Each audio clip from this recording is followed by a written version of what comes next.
Hello and welcome to Defence Line, our weekly show on defence, security and more. It is nearly 14 years since Pakistan sprung a surprise by intruding into the Kargil heights. It took more than 2 months of intense fighting atop the rugged mountains to claim back the strategic heights which dominated the Srinagar-Leh highway. Today we talk to Lieutenant General Amar Aul, who was then commanding 56th Mountain Brigade, which was instrumental in the capture of first Tololing and then Tiger Hill, which were vital for securing NH-1A. General Aul, welcome to the show. But before we start, let us look at this report.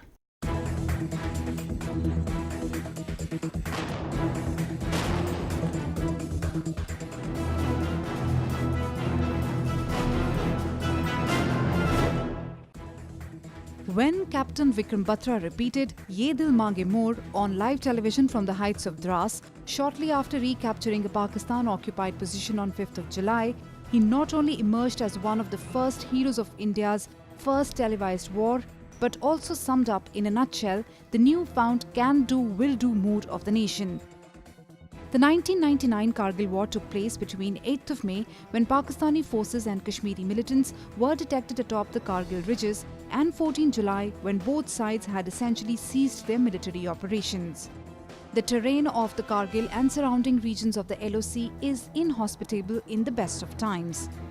The pattern of infiltration clearly established the participation of trained Mujahideen and Pakistan Army regulars in these operations in areas east of Batalik and north of Dras. Indian Army launched operations which succeeded in cutting off the infiltrators in Dras sector. Infiltrators were also pushed back in Batalik sector. The first big attack and success of the war was the attack on Tololing on 12th and 13th June. Once Tololing was taken, it took just 6 days for Indian troops to notch up a string of successes by evicting well-entrenched intruders on 4 nearby outposts with names that have become the talking point of cocktail circuits and village gatherings: Point 4590, Rocky Knob, Hump and Point 5140. Operations were planned at 8 TIF headquarters. The attacks were multidimensional, avoiding spurs. Movement and securing ground was by creeping up along the ridges that run north to south. It was therefore difficult to cut off enemy intrusion. The capture of Tololing was the turning point of the war, as it provided the launchpad for further operations, especially against Tiger Hill, which was captured on 4th of July. The fall of Tiger Hill marked the beginning of the end for the enemy. General Aul, it is now 14 years since the Kargil war. Does it still send your adrenaline pumping? Yes, definitely. Those were some of those memorable days of my service career, which I don't think very many people would get an opportunity to. And it definitely does pump up your adrenaline. And I've been there 5 times, and I'd love to go as many times as possible in the future. Is it true that you were on leave when the Kargil intrusions were detected and you cut short your leave to rush back to J&K? True, I was on leave and so was one of my COs on leave in Delhi. And my deputy rang up saying, "Ki sir, we've got orders to move to Dras." Where was 56th Mountain Brigade based before the war? Just before the war, 56th Mountain Brigade was based in Kangan, which is just short of Sonamarg. And since we had done an exceptional job in the valley in counterinsurgency operations, possibly that was the reason why the Corps Commander felt that I must send 56th Brigade. Another reason could be that we were the nearest to Dras, so we could go there as soon as possible. So how did it all happen? You were placed under the 8th Mountain Div? That is No, Police Division? Initially we were placed under 3 Infantry Division, and we went to Dras, and I was given the responsibility of clearing the Dras and Mashko sectors, though it was earlier with 121 Brigade, and 121 Brigade was restricted to looking after the Kargil sector. Which were the brigades north of Dras, that is Kargil and Batalik? 121 Brigade was in Kargil and 70 Brigade was in Batalik. Your brigade has been credited with the capture of 2 major heights, Tololing and Tiger Hill. Is that right? Well, it's partially right, I would say. Yes, Tololing, and Tololing is, of course, the most important height that we captured, since it paved the way for our future successes. But besides that, we captured very formidable heights like 5140, Black Rock and Three Pimples area, before we finally merged on to Tiger Hill. So, how did you, can you just describe how you went about the job? First Tololing and then the other heights 5140 and then gradually helping for the capture of Tiger Hill. You see, Tiger Hill had a very major hype, media hype those days, and everybody felt, no, we must capture Tiger Hill first. But in our discussions at the brigade level and the divisional level, we felt that we must go sequentially, capture Tololing first, which was the closest to the national highway, so that we could at least reduce the amount of shelling that was coming onto the national highway, and our convoys could pass on to Leh. General Lal, I noticed that units like 2 Rajrif, 18 Grenadiers, 2 Rajrif, 18 Gadwal and 13 Jack Rifles were given to you from other brigades. Where were your own battalions really at that time? You see, when we moved from the valley, I had 2 battalions with me, 18 Grenadiers and 1 Bihar. Okay. So, when we arrived in Dras, the situation in Batalik was critical, and GOC 3 Div directed me to place 1 Bihar under command 70 Brigade. So, I was left with one battalion, that is 18 Grenadiers. In addition to that, what I got was 16 Grenadiers, which was already part of 121 Brigade, but was placed under my command, and they were deployed all over the Dras sector in penny packets, holding on to heights, but not really in contact with the enemy. Okay. So, these were the 2 battalions I had at the moment, and in addition to that, 8 Sikh had come in, and they were deployed just short of Tiger Hill. Before I came there, they had suffered a number of casualties. So had 18 Gadwal suffered a number of casualties, and that was the state of affairs when we arrived initially. General Lal, can you tell us what kind of preparation went into these attacks on Tololing and the other heights? I mean, how many days of preparation, and then what kind of how did you launch the attack? Yeah. I believe it was a 3-pronged attack. Yeah, but initially I must tell you that when we arrived there, it took us almost a week to acclimatize ourselves before we launched, and I had only 1 battalion to launch an attack. And we had at that point of time no animal transport, no civil ponies or porters, because most of the villagers had run away from there because of the shelling. So, in actual fact, 18 Grenadiers which we launched was the combat potential was just 50%. Okay. Because 50% was lugging the ammunition and supplies forward. But they did a fantastic job. In the next 10 days. They were able to clear all the ridge lines leading on to the Tololing top, and we were in contact with Tololing, and that's about all that we could do. And they had launched 3 counter attacks during this period, where they lost their 2 IC, another officer and another officer and a couple of other JCOs and men. And that is the time when I said, ki look, we need more artillery fire, we need more troops, otherwise we cannot move forward. And so, the period between the 1st of June, when we came under command 8 Div, when 8 Div moved up, till the 13th of June, was the consolidation period, Okay. where we built up our artillery, we built up our combat potential before launching the final assault on Tololing. Since the fight for Tololing was stretched to almost 1 month, did you at any point of time, any stage, did you get a nagging feeling that you may not succeed? No, it was never that. We never had this nagging feeling. Because we had probed as to how the enemy was actually holding Tololing and various other features, and we found that we could never launch an attack from the rear, since he was holding his rear very effectively. And we knew that it was just a matter of time.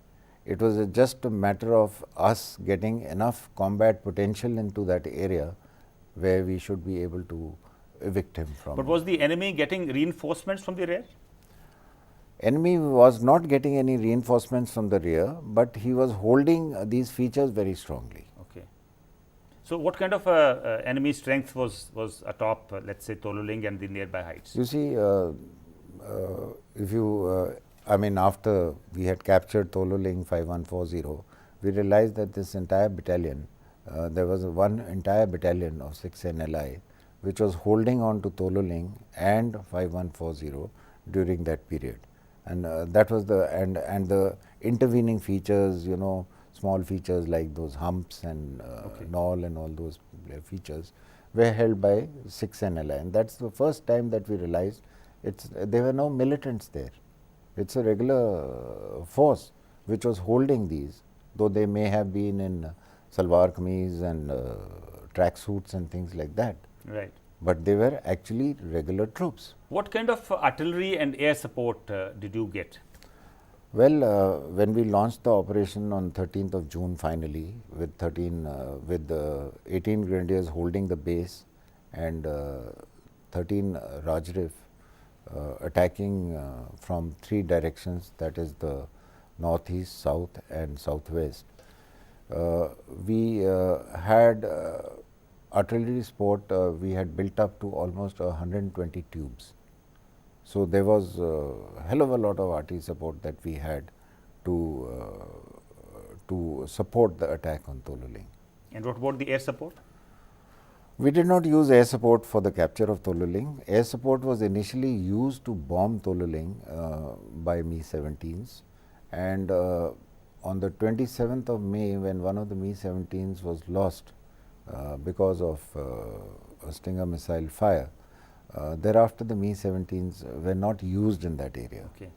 And since this attack was a night attack, the question of using air didn't arise. And how much of counter bombardment of the enemy artillery were you facing? Well, I was in Dras, and I faced shelling for all the 50 days that the operation took place, and we were all there. And as far as CB is concerned, well, yes, his CB was active, and whenever we fired at him and whenever we had these Bofors firing at him, we could see the CB coming on to us, and that is the time when we used to shift the guns quickly so that we don't get caught into his CB. But definitely. So, what date was it when you, and what time when you actually captured Tololing? We launched the operation on 13th June evening, and by 14th morning we had captured Tololing.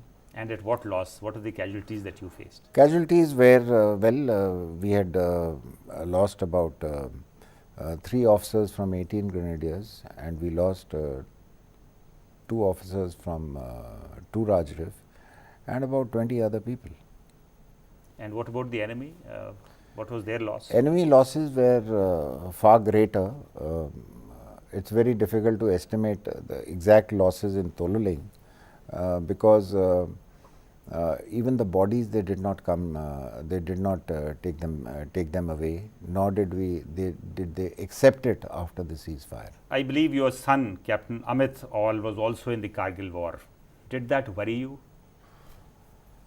Well, he was in a different brigade, and I had my own worries, stresses and strains. So, when you are in that kind of a situation, then you don't really look at, you can't get into emotional aspects of the thing.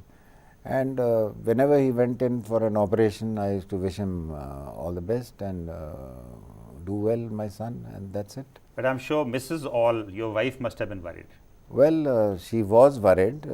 I'm sure any mother would worry about her children, and she had no choice but to just pray. What place do you come from, General All? I believe you from a place near Ludhiana. Do you have a military background, your family? Well, we come from our village is on the Malerkotla road, a village called Nasrali. We originally come from there, but never really settled down there since our grandfather was teaching in St. George's, Mussoorie for almost 40 years. In fact, my uncle who retired as a Major General, he was the first one to go from our family, and that's what motivated us to join. But how did you get into the Gurkhas? I mean, did you opt for the Gurkha regiment? Well, yes, I opted for the Gurkha regiment, and the basic reason why I opted for the Gurkha reason was I wanted to put on a Gurkha hat. So, after Tololing, you went in for various humps and point 5140. I believe one of the COs, he asked for more time and you did not allow him that time. What happened? Well, you see, once we captured Tololing, and the next important objective was 5140, with minor irritants like the hump and the rocky knob in between. And we needed to press on our attack, our momentum as fast as possible. Had we not done so, we would have given a chance to the enemy to consolidate, which we did not want to give him a chance. And that's the reason why I refused one of the COs. I said, no, there's no question of delaying your attack. We will go in spite of the casualties that you have incurred. But tell me, during the whole operation, did any Jawan, any officer kind of want to opt out? Did somebody refuse to launch an operation? I mean, did all that happen? Well, that was the beauty of it. It didn't happen. In fact, our junior leadership, our Jawans, did an amazing job in that period of time. And nobody ever thought of, opting out like you mentioned. It doesn't happen in war. When you motivate your men, when you motivate your officers, they're prepared to give their life. Talking of Tiger Hill, why was Tiger Hill so important after Tololing? Was it because it provided observation into the Sando Valley and some other areas? You see, Tiger Hill was important because it's at a place where it can dominate or bring observed fire onto the national highway. That is one. And secondly, it dominates the Sando Valley. And the third, it has a route from which the enemy can come onto Tiger Hill from behind and also look into partially the Mashko Valley. Now, for the attack on Tiger Hill, I believe 2 battalions were actually earmarked, 18 Grenadiers and 8 Sikhs. So, what was the kind of task given to each one?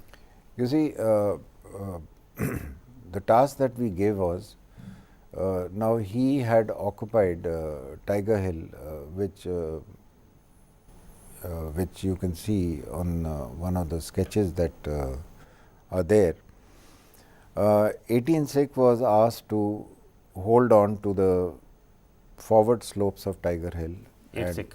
8 Sikh.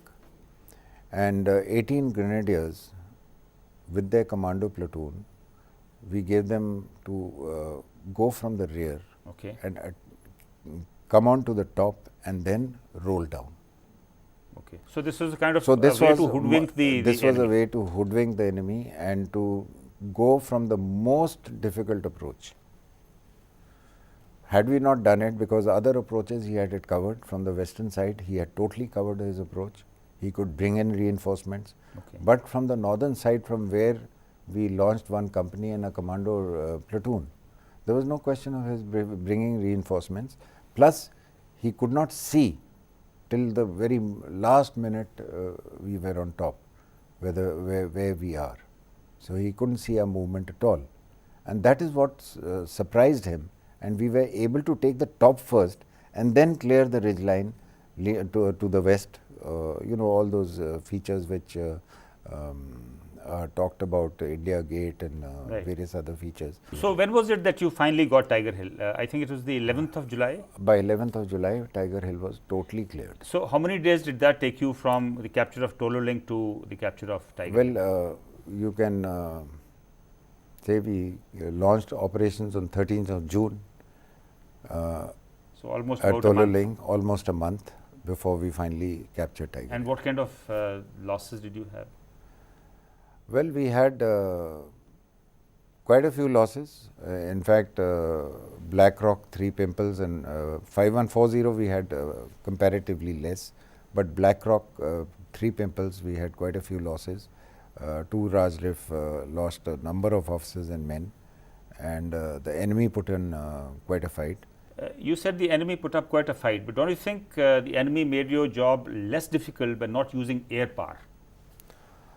Well, air power is something which has to be decided by the governments whether to use it or not. As far as we were concerned, we were using air power within our own territory. I remember reading a write-up by General Mahinder Puri, where he mentioned that since Pakistan was on the run, maybe we should not have gone for the ceasefire at that point of time in July.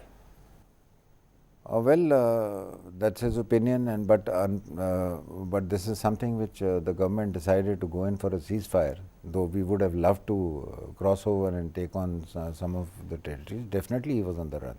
So, if you were in a position of decision making, what would you have done? Well, I would have at least pursued them up to the LC, if nothing else. There is also a feeling that not crossing the LOC was somewhat unfair to our troops. Well, that's what the troops felt. But then orders are orders, you have to obey them. And there were certain plans, we could have made certain plans of certain objectives across the LC. But don't you Which think we at the didn't. initial stages of the war, our own army wasn't prepared to cross the LOC? No. Well, initial stages of the war, we were actually fighting a battle. There was no question of crossing the LC at that point of time. But subsequently, yes, we had an opportunity to cross the LC, but unfortunately, there are so many imponderables and factors involved which did not allow us to cross the LC. Also, a lot of people have criticized the commanders, which included you, for launching frontal attacks, which was sure death for the Jawans. No? Yes, this is something which is taught in our schools of instruction, that always launch flanking attacks or attacks from the rear, and never launch a frontal attack. I agree with you.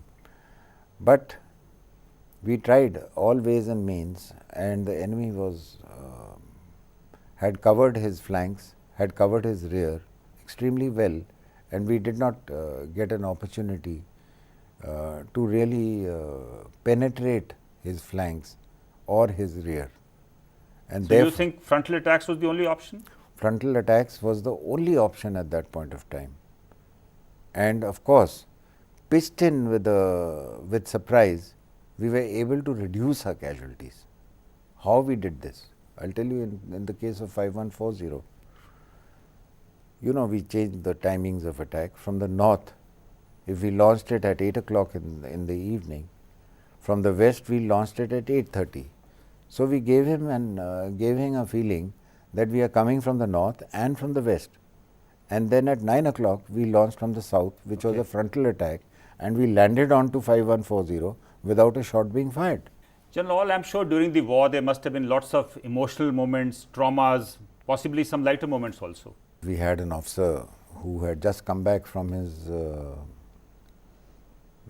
getting engaged after his engagement, and when the war broke out, promptly he got a telegram ki sorry, your engagement is cancelled, we are not going to marry a girl who's to an officer whose life is always at stake. Okay. So, this was blown up by the media at that point of time, and well, the CO in the next 10 days got at least 5 to 6 offers for him. These are some of the things So, it that worked happened. out well for It him. worked out well for him. Right. Thank you very much, General Aul, for finding your time and Thank you so much. That was Lieutenant General Amar Aul talking about the Kargil War, memories of which continue to rankle. As we prepare for another Vijay Divas, one hopes the correct lessons have been learned from what could have been a major disaster on those icy heights. That is all in Defence Line today. Do write your feedback. Good luck and goodbye. खबरों की दुनिया में आइए, हमारे साथ कहीं भी और कभी भी जुड़िए। हम मिलेंगे फेसबुक पर, हम दिखेंगे यूट्यूब पर, हमें फॉलो कीजिए ट्विटर पर। खबरों के साथ बने रहिए रात दिन।